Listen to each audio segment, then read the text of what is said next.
Welcome to Rooftop Conversations. I'm May, and today's guest is someone who's super cool, super talented, multifaceted, and like the coolest lawyer you'll ever meet.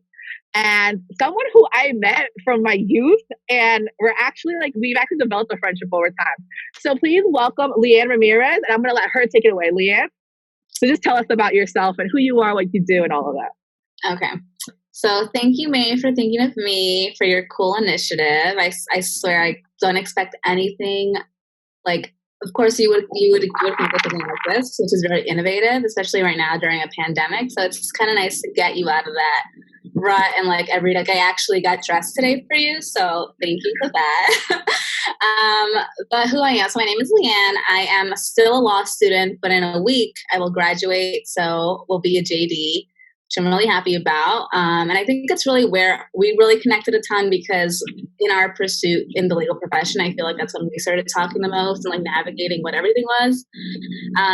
But I'm a first gen college graduate, law school graduate. I went to school in Buffalo and I actually just moved back to Queens, New York in December-ish around that time. So I'm transitioning back into like full work and employment and post law school stuff and finishing law school exams and finals. So that's where I'm at right now. But yeah, that's basically me. Cool. So and obviously, like you mentioned it a little bit, we did meet and we got closer because of our pursuit of legal career and everything. But this is a question I ask all my guests. So if you could tell us in your words how we met and what was your honest first impression of me? Okay, so if I remember correctly, my memory is terrible, but we met at Sydney's Sweet 16, right? Yeah. And I remember that you were like really, really fun and outgoing and just so extroverted. And I was still like in an awkward teen space where I was like very shy and like held back from like just fully being myself. But I felt like you just felt so comfortable to do and say anything. And maybe it was because it was Tiffany's Sweet 16 and you're trying to make it a really great time for her. But I remember you being super, and I think one thing was we were in a limo and I was screaming. Oh, I remember Times Square, I think we were driving around there and you were like screaming.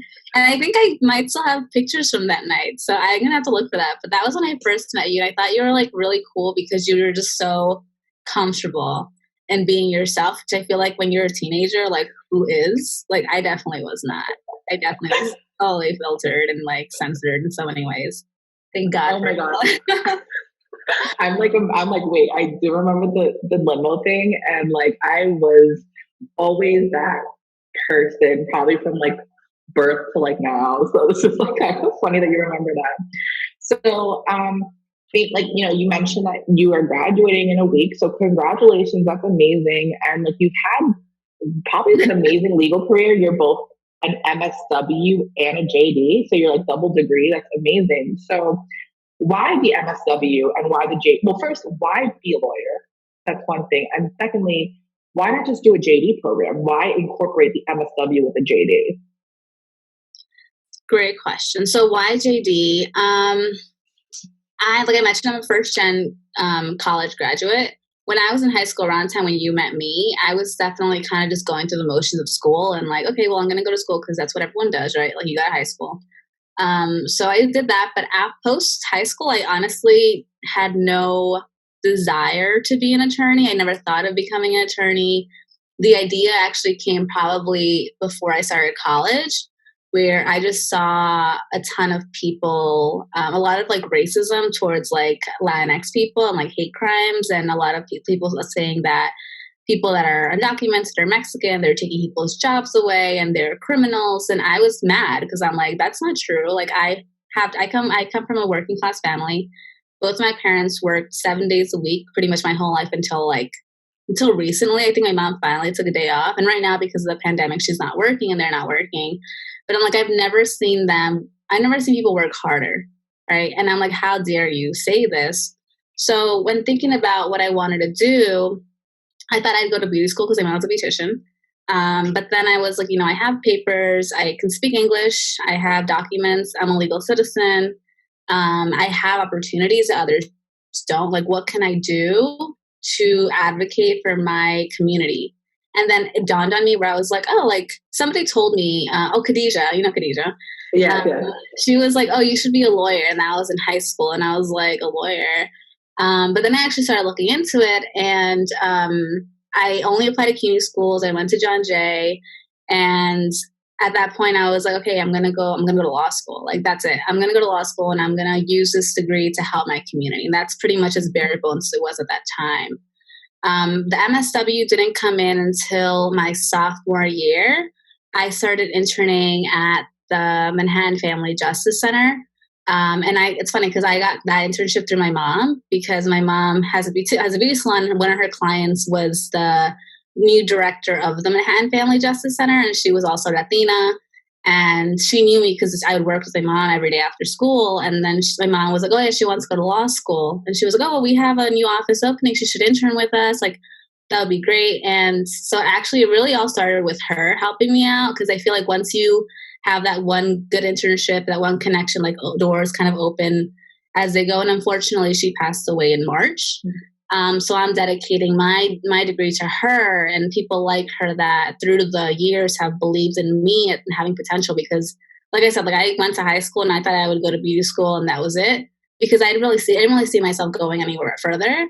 And my guidance counselor at the time was like, oh, maybe you should go to like community college and like maybe go to the police force, right? That's what her ambitions for me were as someone who saw me in high school. So kind of like having strong people that look like me, believing in me, having potential, kind of brought me to where I'm at. And going back to the MSW, though, it was, I thought I wanted to do domestic violence, sexual assault advocacy work.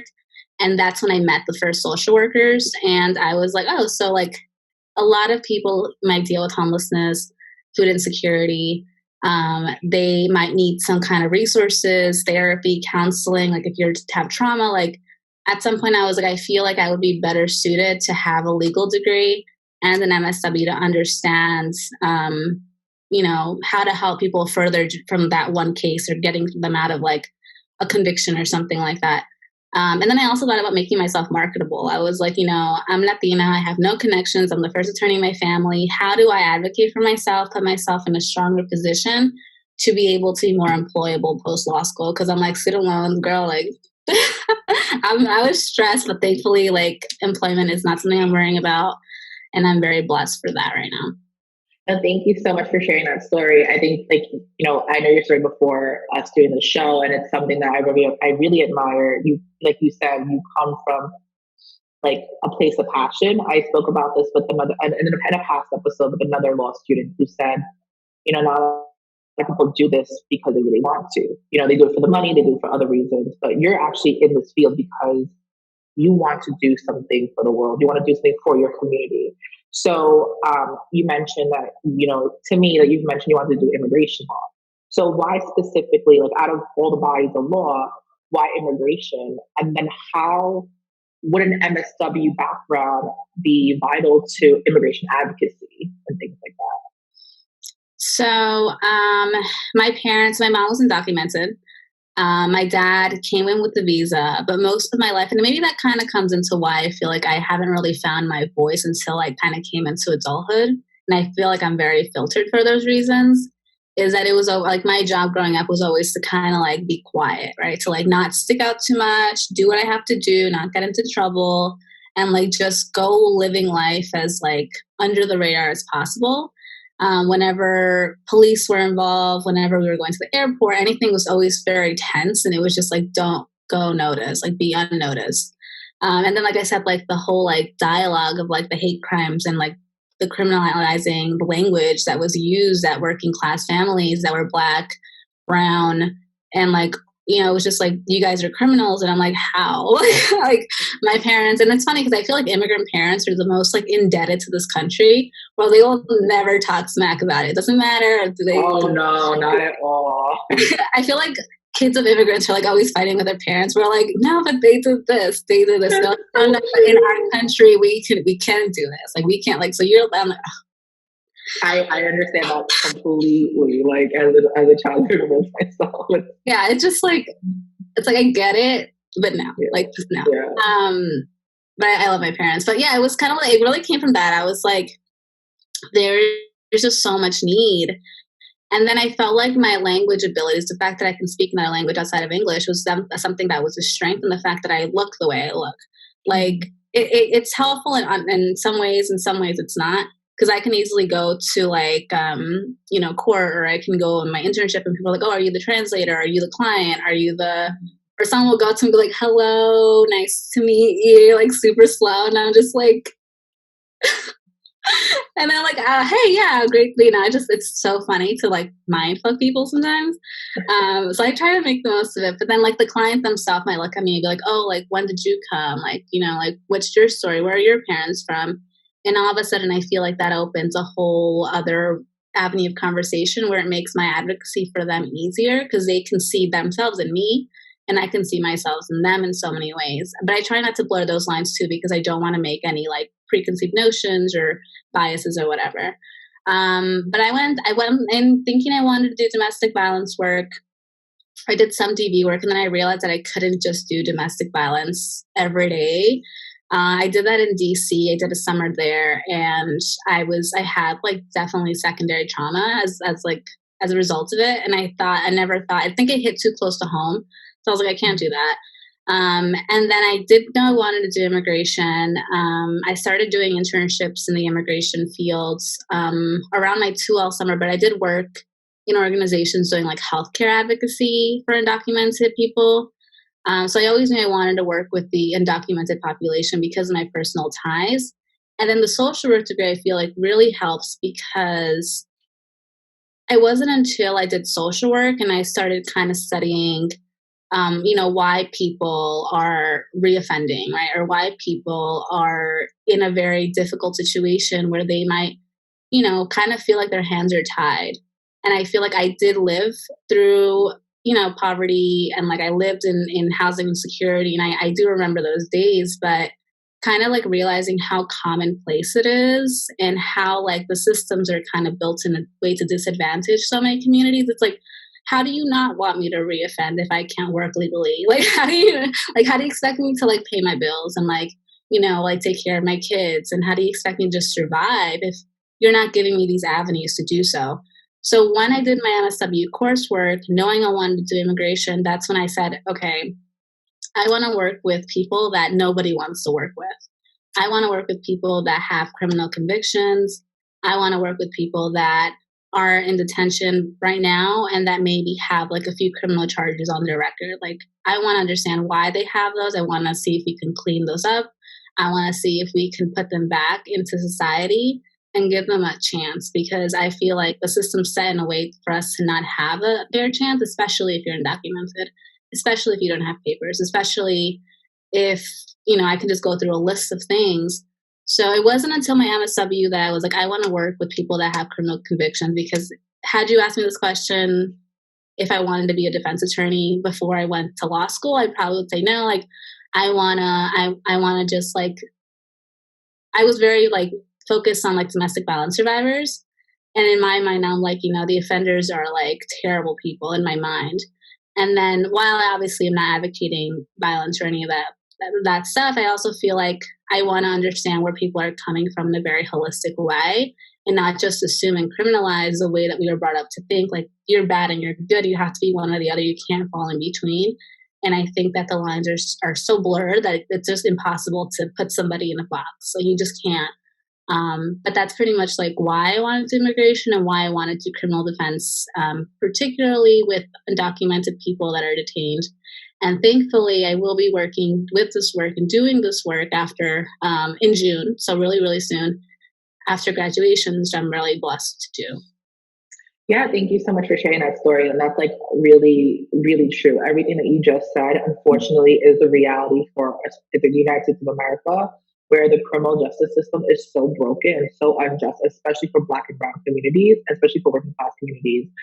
And, especially now with the rhetoric of the current administration, and not even just with the current administration, even just the founding of our country as a whole, xenophobia has been something that's real and has disproportionately impacted so many people in this country.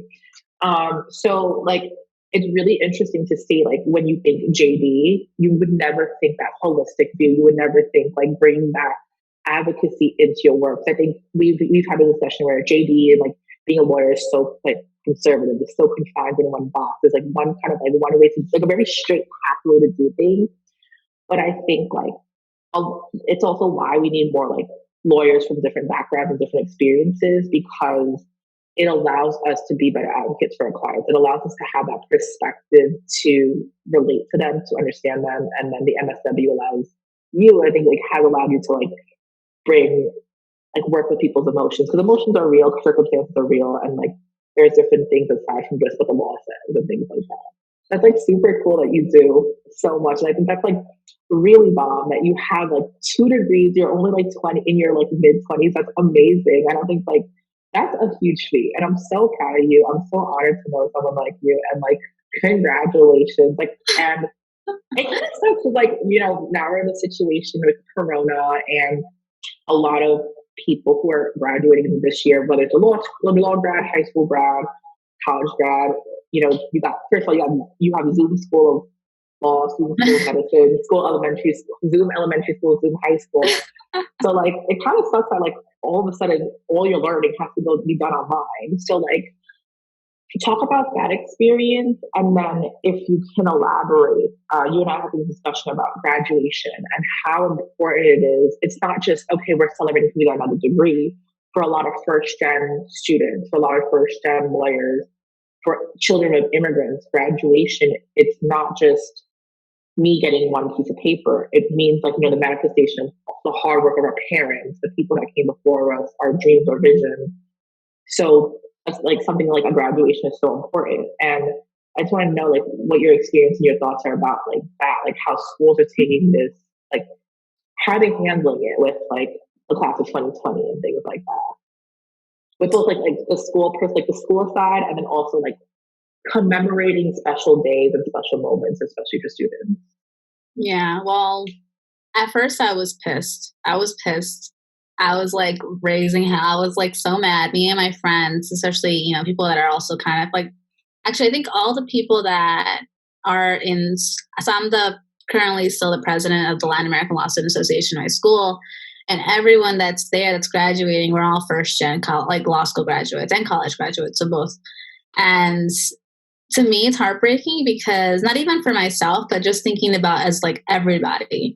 Because I know that that day means so much. Graduation in general just means so much. And it really is for my parents, because I want to remind them that their sacrifices was worth it, right? Like them working the 7 days a week, them not getting paid, and getting like robbed of pay and like maybe housing insecurity and all those times that we had to like hustle extra hard and make rent at the end of the month. Like all of it was worth it, because me and my sister, who is also in a master's program, you know, we're in a good place right now. And thankfully, because of their hard work, I have the privilege to be able to work from home.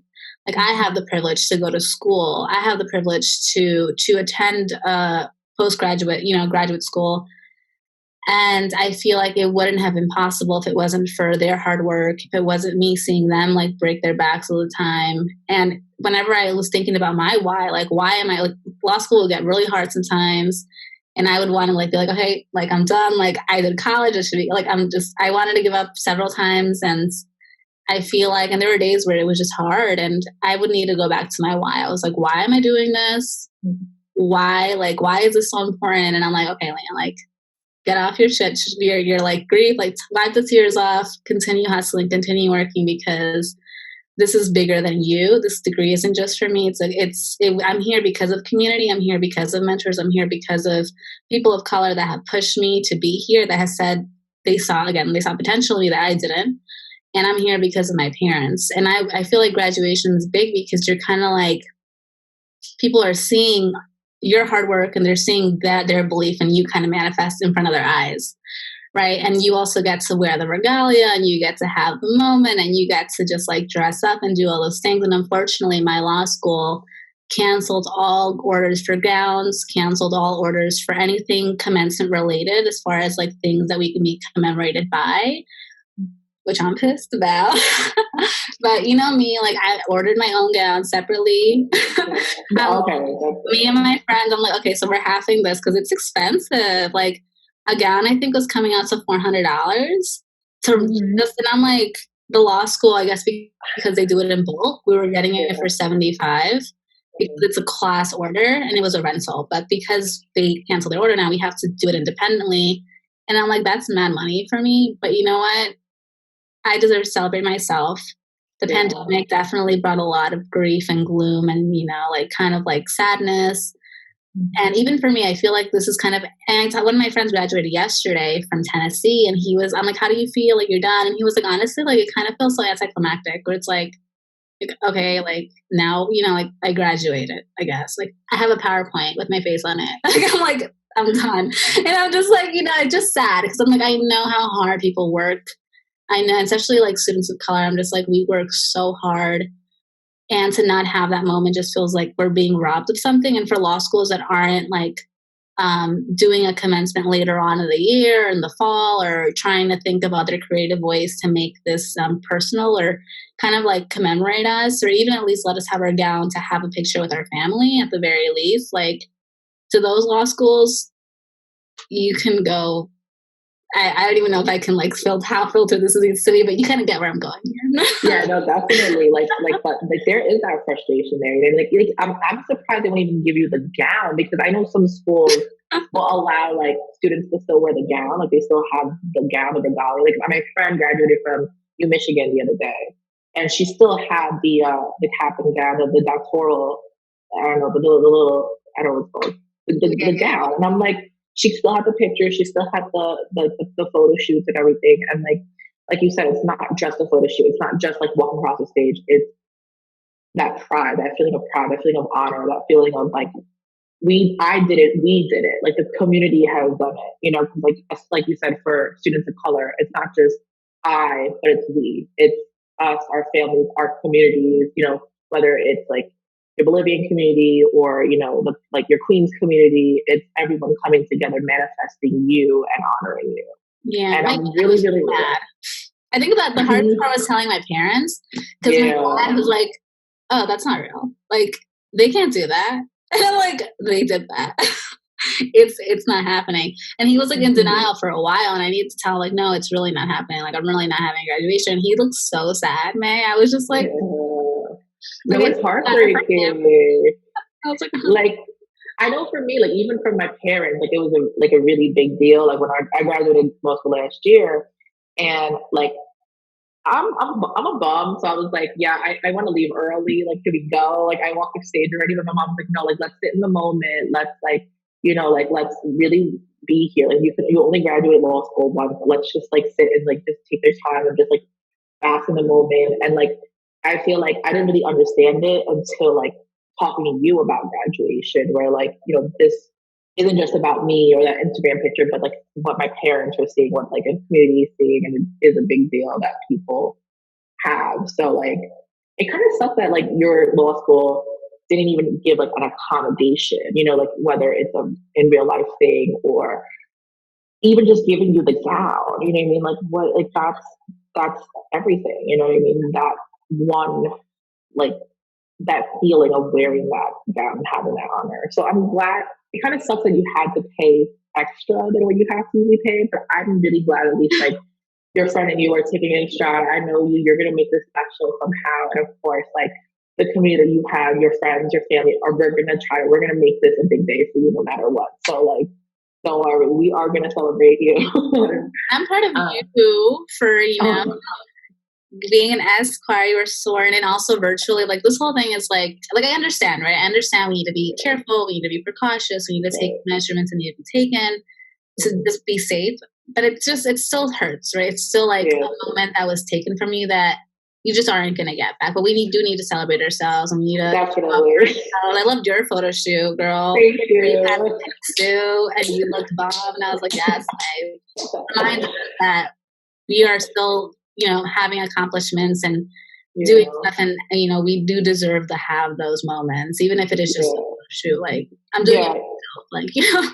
Definitely. Like whether it's just like like you said, I got sworn in virtually, and like I expected to have like to hold like to raise my hand up, sign my name in the book that they have, and instead of like printing out a paper and signing and sitting it in, I wanted to sign that book. I already practiced, my pose for signing the book. Like I already did all of that. I'm not that photogenic, so it really does take a lot of practice to get it right.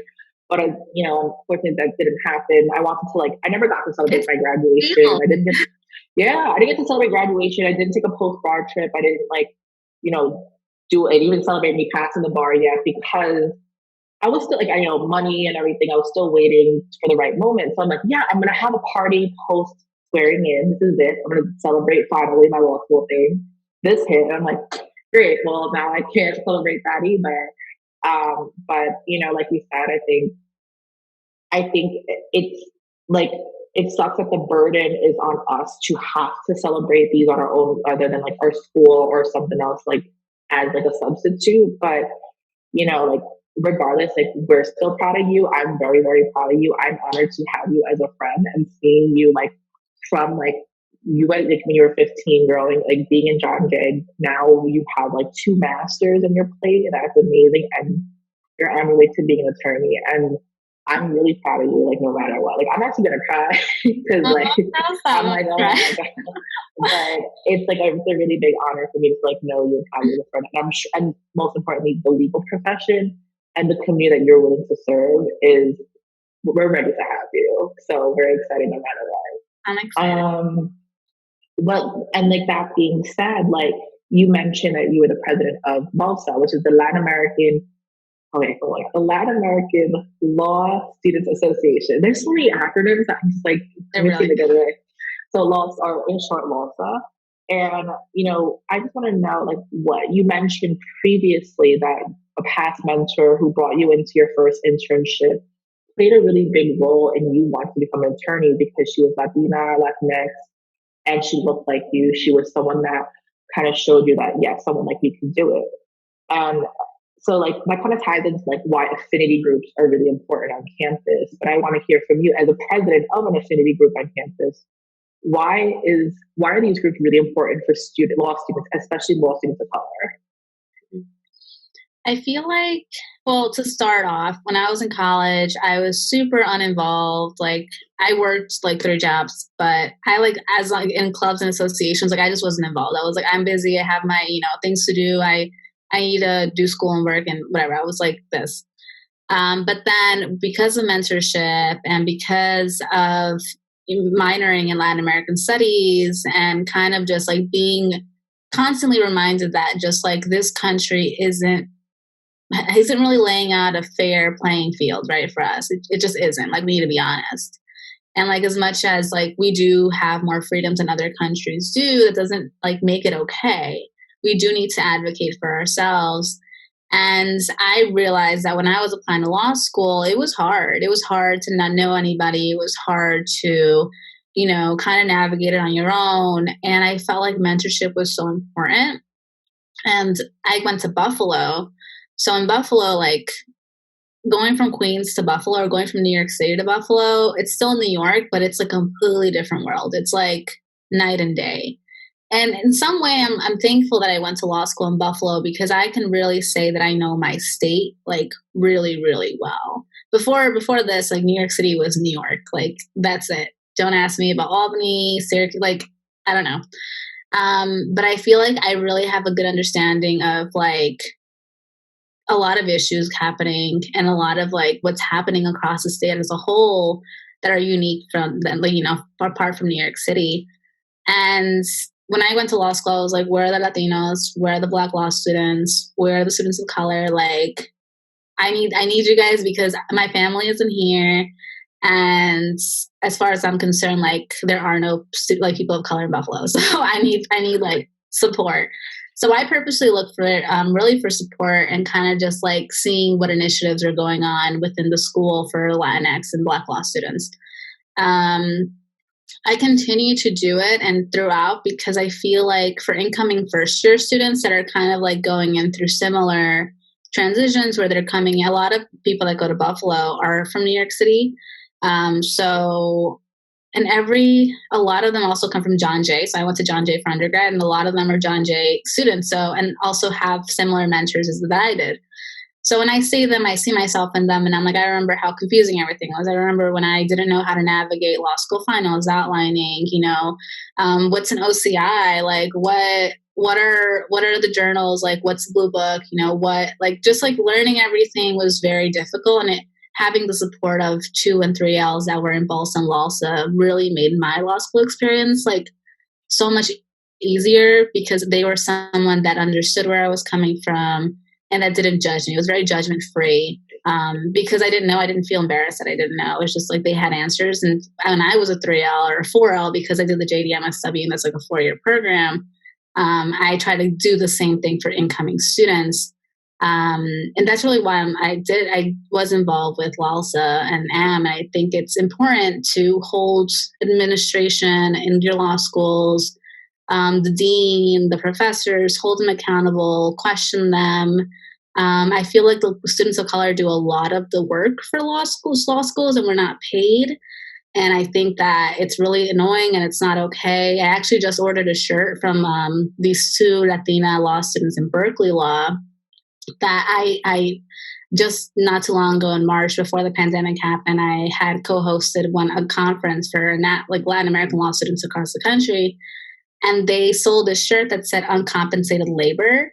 And as a definition, it was like students of color doing work, like I think it was like supporting themselves, other students of color with mental health, and also with admitting students and kind of like into the law school and promoting diversity within the school, and being unpaid. Like I didn't sign up for this. I signed up to go to law school to do, be a law student only. And I was like, I couldn't think of a word that would better define my time in law school. I feel very tired. I feel like I've done so much, and it shouldn't be on a student's obligation to advocate for themselves in that way. Every law school should have diversity directors that are like really well planned out, really well thought out departments, not just one person, like a whole support system.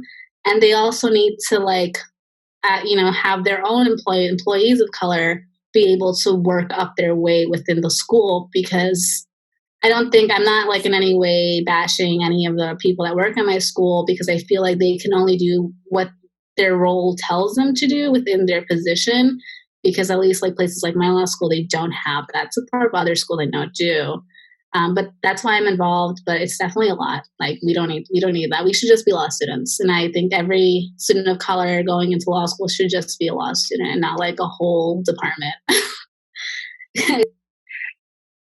No, definitely. I agree. I think like the brunt of the work should not be on students of color, especially Black and brown students in law school. It shouldn't be up to us. It shouldn't be up to to have to advocate for everything, to have to advocate for the graduations, to have to advocate for better accommodations or like activities or better programming that serves us. You know what I mean? It shouldn't have to be the BALSAs, the LALSAs, the Asian American.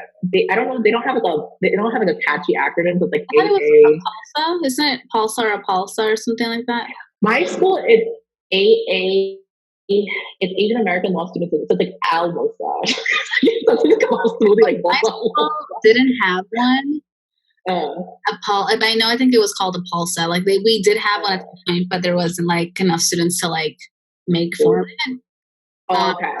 Which was like the issue. But yeah, like too much work. Like it's like they should have like I shouldn't start from scratch, like trying to build an alumni directory of past law school students, right? Like that should exist. Like the law school has that information, but it's like at what point do you burn ties to the point that the students don't want to give back to you because they don't feel like they should, right? And I don't blame them for that.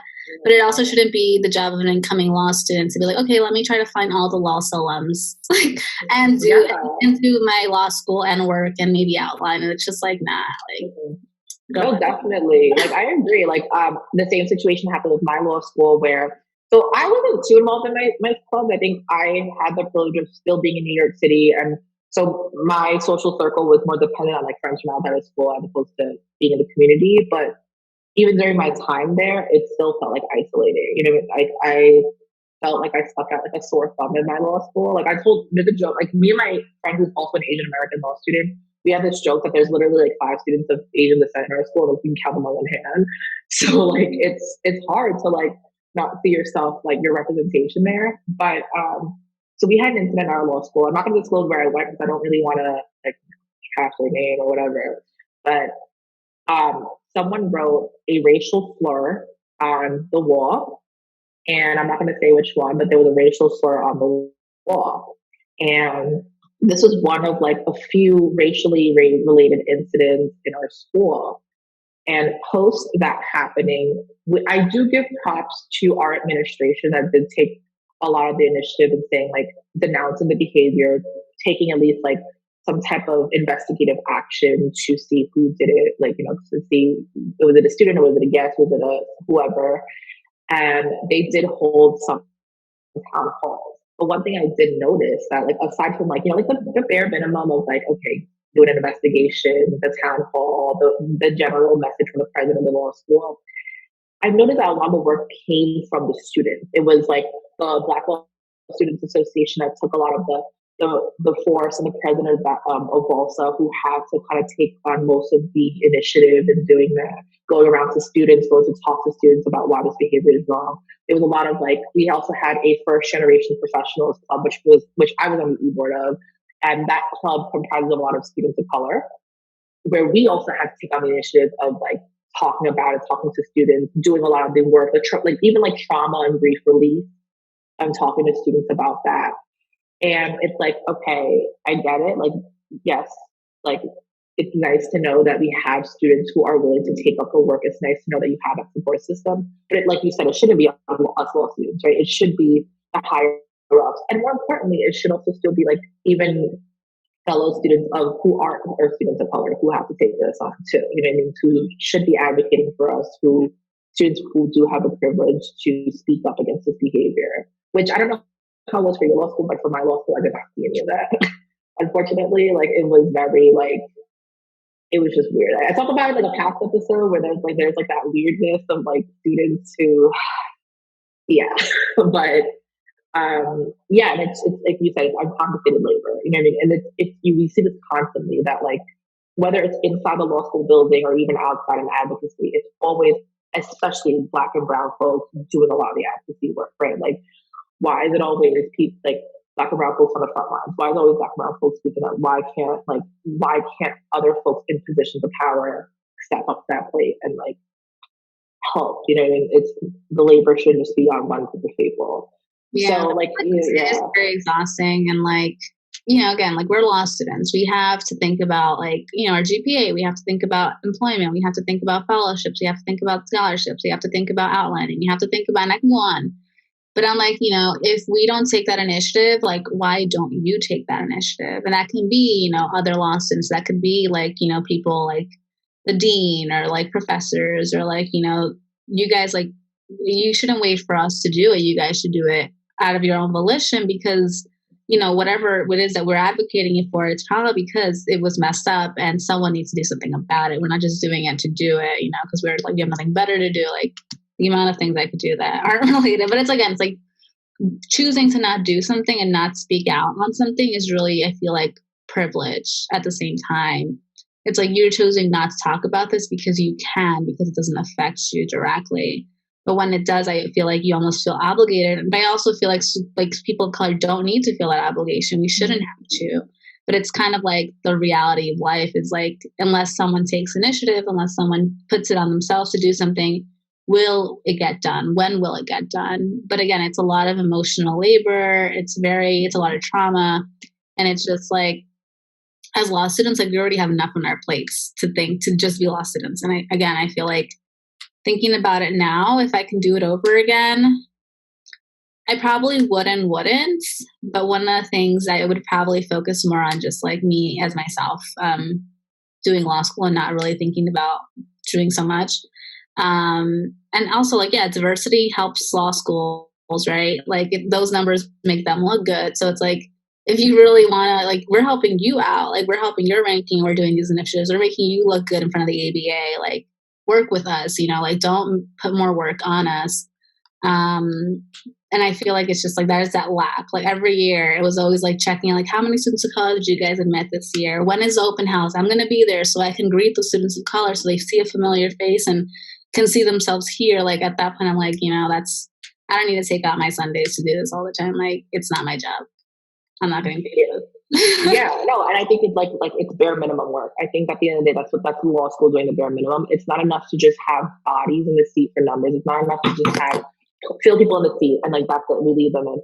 We have to be able to like it's like the pipeline. It's like putting people in and making sure people survive, not just survive, but thrive in law school. You know what I mean? Thrive in law school, have the same opportunities, and then come out and become great advocates for whatever they want to advocate for. So it's not enough to fill like bodies for numbers. And I think that's what law school is. At the end of the day, unfortunately, it's a business. So they think just like a corporation. It's like numbers, numbers, numbers, filling in bodies. But what else can they do to serve us? Because like you said, they need us just as much as like we need the education that they're giving us. You know what I mean? They need not even just our bodies, but also our talents, our perspectives, what we can bring to the table, what we can bring to the legal profession. You know what I mean? Like you said, so yourself, you're bringing in perspectives to your clients that like not everyone can bring. And I think that is something that law schools should foster more and things like that. But you mentioned kind of like law school it's difficult. It's a lot. It's a lot of trauma. It's a lot of stress. Both of us have been through it, and people think it's like, oh yeah, it's just hard academically, but it does take like a mental health toll. I don't know how it was for you, but like for me, that was like 3 years of depression. Like I was just like actually depressed and anxious all throughout law school. But I saw that you do this amazing form of like, I don't want to say the self-care, but you do like in your free time, you're a dancer. So like, I was wondering if you could speak on that. Like, I don't know what's like necessary for self-care or for other things. So I don't want to like assume that, but if you don't mind talking about your dancing experience, I've seen you do it throughout undergrad, throughout law school. So yeah, I've been dancing since I was 10 years old. I do Bolivian folk dance. I love dancing. It's been my self-care for sure. And when I did move upstate to go to law school, I definitely couldn't do it as much because there's no Bolivian community up there for me to dance. I did go to like a tango class here and there. But that was just like really 1 or 2 times in the past 4 years. I did do some dancing socials when I was able to, so like very bare minimum. But I remember the summer that I ended up, so I did an internship in DC, but I did that internship in DC not because of the internship itself. It was because there's like the first largest immigrant population of Bolivians is in Virginia. And it was after Trump was put into this presidency, because my 1L year was in 2016 when he was elected, which made 1L year so difficult. Like on top of law school, it was just like a whole experience. Anyone went to law school and did 1L 2016, y'all. And students I understand.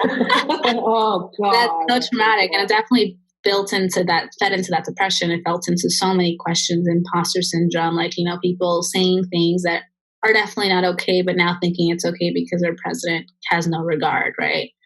But I was like, I need to be in Bolivia, or I need to be in Latin America, or I need to be somewhere that is not like where I'm at right now, which was like upstate New York, which was very, very white. And I was like, okay, I can't go to Bolivia because it's my 1L summer and I need to do a summer internship. So I'm going to go to Virginia, which is like the next best thing.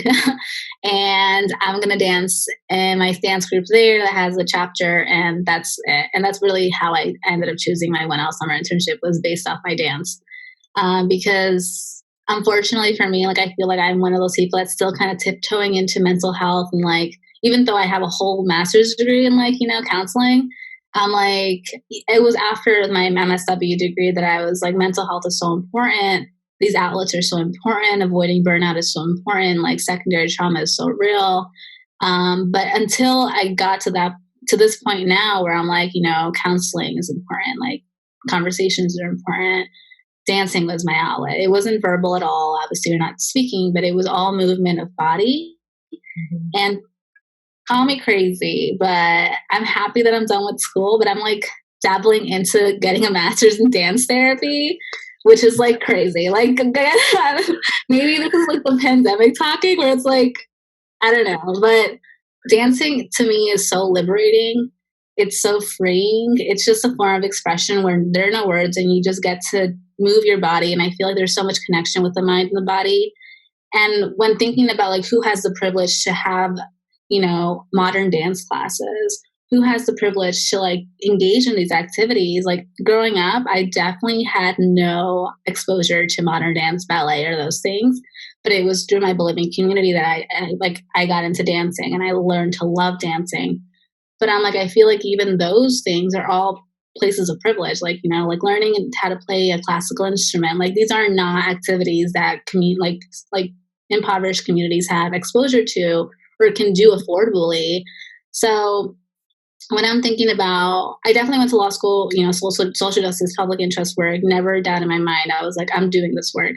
But I also really want to think about sustainability, avoiding people going back into the system and trying to think about approaches that are affordable. Because at least for undocumented people, like mental health is expensive for people that have documents. And there are some free services, but for undocumented folk, like they're the limited resources. There's so many limited resources, and finding a counselor that speaks your language is a completely different task in and of itself.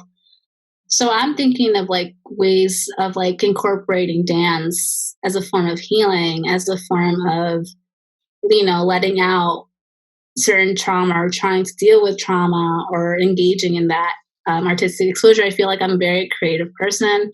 I think we talked about this too, like law school really inhibited my creativity. I feel like it stunted my creativity. There was no room for it in law school. And I feel like the little bit that I did dance was like me trying to hold on to any bits of that life, which is a very big part of my life. And now that I'm like about to go into the field, I'm like, I still love dancing. And I feel like if I could make dancing a career, I feel like I would. I don't think I'm that good though, but I'm like, dance therapy, I feel like is something that a lot of people aren't thinking about and talking about, but I feel like there's a lot of power in that. Just because even verbalizing your emotions can be very heavy and not easy, even with like the best counselor, even with the best support. So I feel like it'll be interesting avenue. Again, I think it's the pandemic talking. I think it's me going crazy about being like, oh, let me get a 2-year master's degree. I probably won't do that. I don't think that's not that crazy though. I don't think it's that crazy because I think like you did bring up a good point. I think dance or any type of movement, as someone who does exercise, as someone who does fitness as a form of mental health healing, I box. Like I've discovered boxing as a form of mental health healing for myself. Mm-hmm. I agree that like movement, the mind and the body have a lot to do with each other. And you brought up a great point. Mental health is very, very expensive. Not everyone can afford therapy. Not everyone can have access to therapy, you know what I mean? And things like that. So quality therapy. I've had questionable experiences. Therapy is still very, very white. I would say it's not intersectional. They don't really understand, therapy is still like a little problematic in some ways, in my opinion, at least. But I think like finding ways, like you said, like if you're going to be an advocate, like not just legally, but you want to also help like the mental health, the sustainability of folks, right? And dance is a great way to do. I think like that's not that far off for me. I think like it makes sense. Like I feel like I don't know if I'm going to shell out a couple more. Yeah, I'm like thinking about it financially. I'm like after looking at my loans and like the amount that I owe now for my 2 degrees, I'm like, do I really want to do that for a third? Do I need that? Maybe not. Again, I feel like it's like I don't know if it's me seeing my parents work 7 days a week and constantly hustling, or the fact that my mentors that were people of color that are attorneys are being attorneys and then being like these other directors of all these other things, or if I'm like, putting it on myself to feel like I need to be doing 100 things. I feel like productivity does not make me a better advocate, does not make me a better person. And I feel like it's something that I'm unlearning because I feel like somewhere it was engraved in me and I wanted to unlearn that because I feel like it's not my job to do everything. There are people in roles, for that reasons there. You need to like spread the wealth and work in community. And I feel like I'm just so used to like taking things on myself. And I'm like, I need to stop doing that. It's not I healthy. understand. But I think it's like something that's like really common. Oops, hello? Yeah, sorry. Yeah, so sorry. I think you cut off like what were you saying before about the like you don't want to take out too much of yourself and things like that. I think it cut off like for like the last 2 seconds of the spiel. Like I just feel like I don't know, like I need to unlearn and not feel like I need to be everywhere. I'm one person. Y'all can't see me, but I'm like 5 foot, small ass person who's trying to extend myself so much.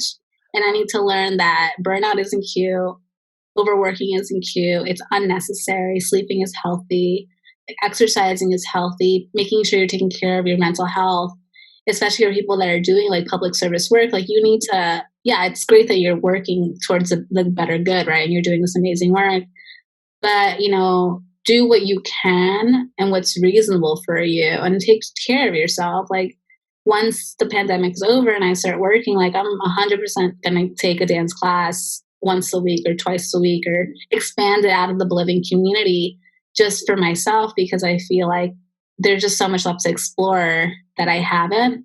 And I feel like law school kind of dictated my last 6 years of my life, because it's like getting into law school, prepping to just pre-law, LSAT, then law school, then every summer, and then like it's just like I feel like it takes so much of your time in life. And I'm like, I'm ready to like tune in, tap into my creative side, tap into other things that feed me and make me who I am, which isn't just a lawyer, isn't just an attorney, isn't just we have so many roles in life that I'm like, yeah.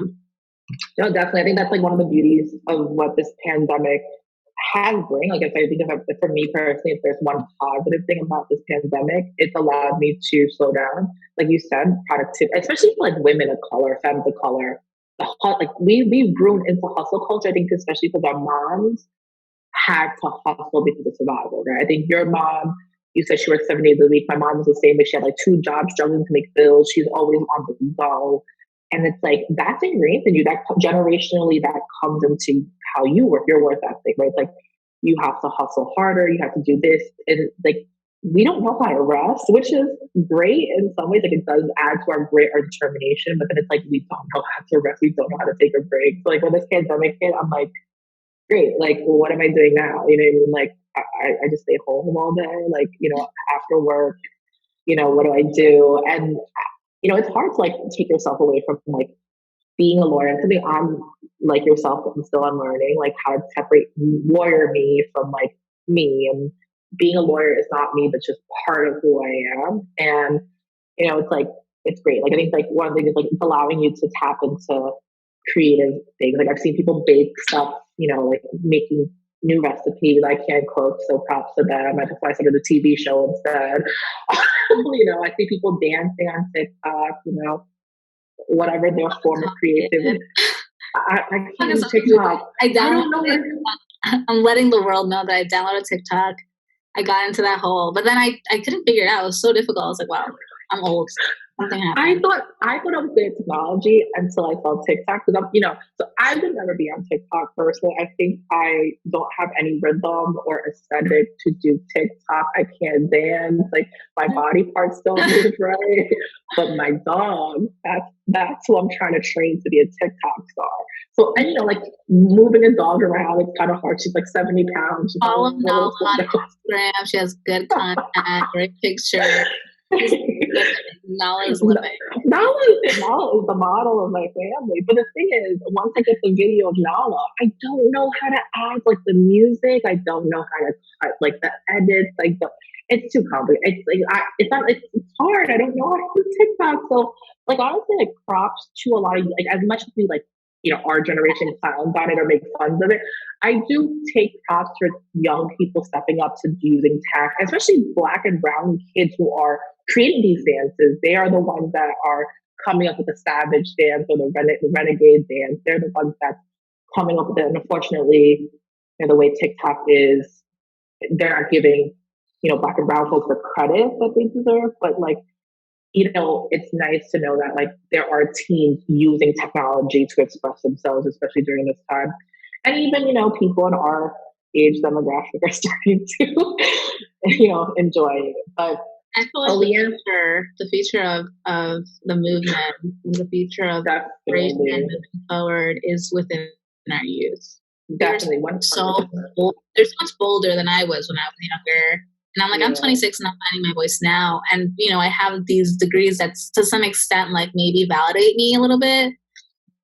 Validate me in quotes, right? And I'm like, or now I'm like equipped to speak in a room where before people might side eye me and be like, you know, who's this girl that might be our client or the translator speaking? Like, you know, like, and I'm like, but I feel like the youth now have so much. They have so much, and they're so bold and they're so empowered. And I feel like I'm excited to see what they're gonna bring. Yeah,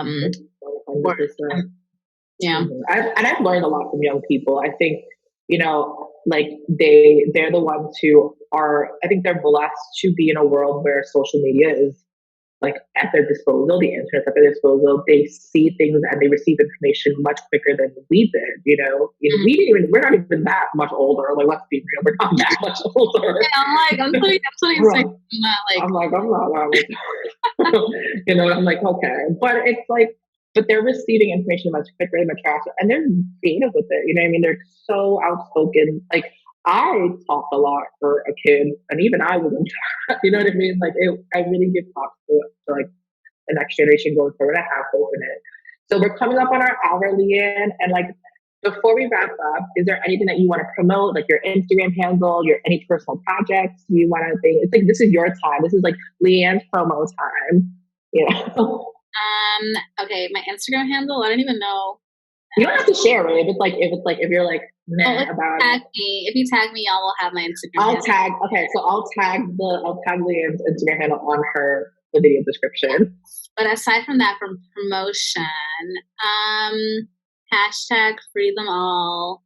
You know, we need to decarcerate. We need to think about everyone that is currently in detention and jail right now, that don't have access to just like soap or any basic kind of hygienic products, or even are in sanitary spaces, that are constantly being dehumanized. You know, like think about people, and there are people, think about yourself, that we're in this pandemic right now. We're going crazy, right? Like we can't wait to get out. We can get to run. We get to go to the grocery store. We get to have that moment. And we have probably a much bigger space in a jail cell or a detention cell. We have our family, we have food, and we have things, but there are people that are currently in jail, that are currently surrounded by people that are exposed to the coronavirus, that have COVID-19, that aren't given any kind of like health, you know, can't go to the doctor, are given like maybe painkillers at the most, and have a lot of secondary symptoms that makes them more vulnerable to the coronavirus. So think about those people, hashtag free them all, read a little bit more about it. If you feel troubled about it, if you feel a little bit uncertain about, you know, decarceration or abolition of prisons, like read on it, look into it. Don't be closed-minded about it. Think about it a little bit more. Well, thank you, Leighann. I as someone who is a criminal justice advocate, as someone who is an abolition advocate, I agree. Free them all. Is there any like mutual aid like links or something? What can we do as, you know, advocates? What can we do to like reach any like mutual aids we should donate to, Venmo to, any bailout funds that you know of that I could promote? I have I'm thinking about them, and I cannot for the life of me think about their handles or names right now. But there are a few out there that I think are pretty legitimate. I'm very concerned about people that are fundraising and like where that money is going to all the time. So I'll send them to May. At least 3 that I think are reputable, that I think that are actually serving communities properly, and filtering these funds adequately to the right communities. I'll let May know. But thank you, May, for inviting me. This was fun. Thank you for coming on. I actually blow dried my hair today. Oh, thanks. I feel honored, but thank you so much, Leighann. You were actually one of the first few people I thought about. I was like, I need to interview Leighann, but I know she's busy right now in law school. Let me wait and then ask her. So I was like, I'm so glad I got you on today. So thank you so much. I will be sharing both Leighann's Instagram handle and all the mutual aids that she sends me in our Instagram bio below. Thank you so much, Leighann. We'll see you soon. Bye. Bye. Take care.